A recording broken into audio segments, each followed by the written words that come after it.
Hi, I'm Dhiraj Banerjee. I'm an ad filmmaker doing filmmaking of various kinds for the last 26, 27 years. I got an opportunity to come here, such a beautiful campus amidst this beautiful quiet hill station. I remembered my institute days when I saw the kids. They're watching stuff, they're talking about stuff, we discuss so many things. It takes me back to my college days.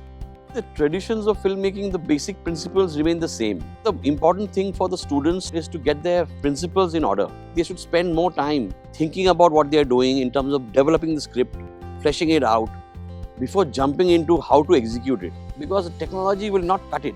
It's the idea or the soul of the film which is going to be the main thing. Now with AI, there's endless possibilities. But I would insist on using these things as a tool and not be dependent on them. Every student has his or her uniqueness. So once you start realizing each student has its own unique flavor and skill set, if that person can take out that skill set, it'll be easier for him to make a mark in the industry. That's point one. Point two is have more people who are working in the environment in Bombay, or students can do some projects in Bombay with them before they actually step out. That will be a great benefit for the students.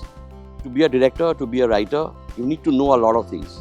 So reading is something I would really encourage people to do, whether it's e-reading or book reading. And also travel by local train, travel by local bus, meet the local people, learn their language, talk to them, get into the real grassroots India. That's where the stories lie. So first begin with yourself. The first story comes from there. And then you'll find your way.